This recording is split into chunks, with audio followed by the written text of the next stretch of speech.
L'allumeur de réverbère.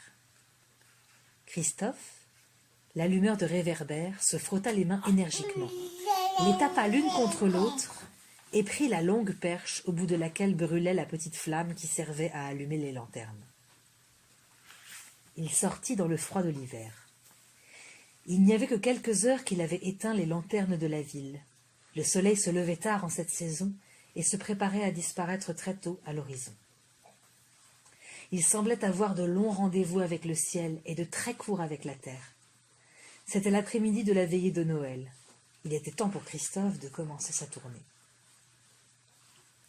S'appuyant légèrement sur sa longue perche, Christophe marchait d'un pas régulier, parcourant les petites ruelles qui mènent à la porte est de la ville.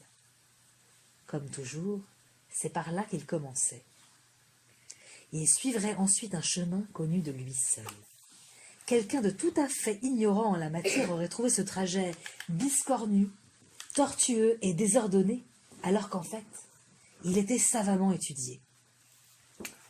En tournant une fois dans la rue, une fois dans l'autre, vers l'avant, vers l'arrière, Christophe se débrouillait pour ne jamais passer 2 fois devant la même lanterne. C'était tout un art. Et Christophe n'était pas peu fier de son ingéniosité. Parmi tous ceux qui le voyaient passer là chaque jour et qui le saluaient amicalement, aucun n'avait jamais fait ce parcours-là. C'était son chemin à lui, son chemin d'étoile, comme il l'appelait en secret. Ce soir-là, il rencontra quelques personnes près de la place du marché.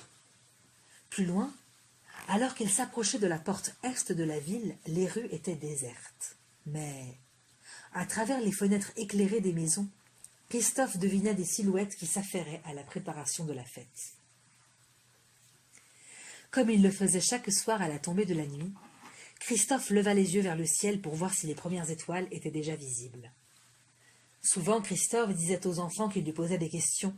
« Lorsqu'ils allument leur lumière là-haut, l'heure vient pour moi et pour tous les allumeurs de réverbères du monde entier d'allumer aussi les lumières sur la place et sur la terre. »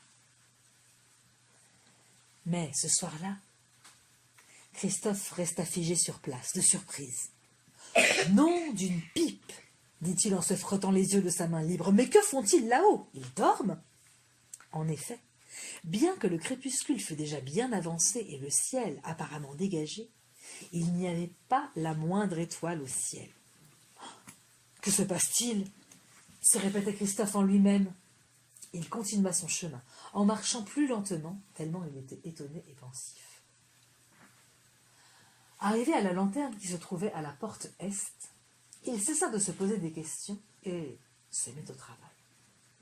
Il alluma la petite mèche qui était tout au bout de sa perche et, la protégeant des courants d'air avec sa grosse main, il l'éleva précautionneusement jusqu'à celle de la lanterne.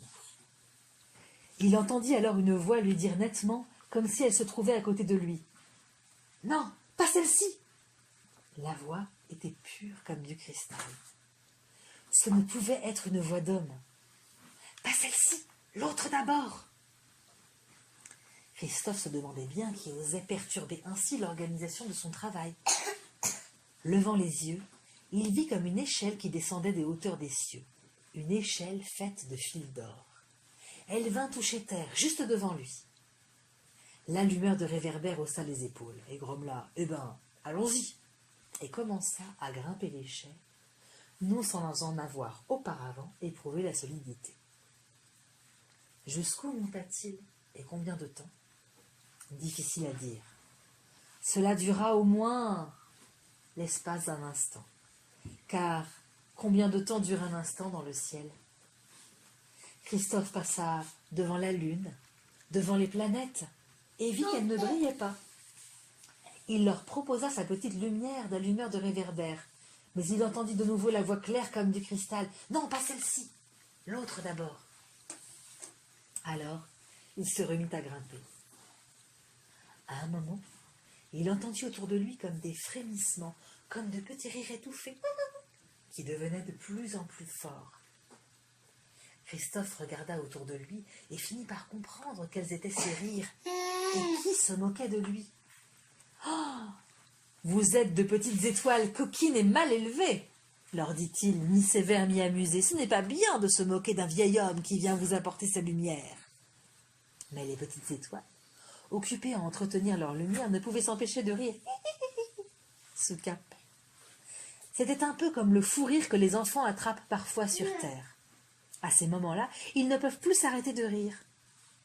L'allumeur de réverbère était déjà en train de tendre sa perche avec la mèche allumée au bout des étoiles, voulant leur donner de sa lanterne, de sa lumière, exactement comme il l'aurait fait pour allumer les lanternes de la ville. Lorsque la voix de cristal lui dit à nouveau « Non, pas celle-ci, l'autre d'abord !» Alors Christophe, sans plus s'occuper des petites étoiles et de leur rire étouffé, continua de grimper plus haut, toujours plus haut sous la voûte céleste, jusqu'au bout de l'échelle. Et là, il vit un être magnifique, vêtu d'une longue robe blanche qui lui sourit avec bonté. « Ta petite flamme brûle encore, lui dit-il de sa voix de cristal.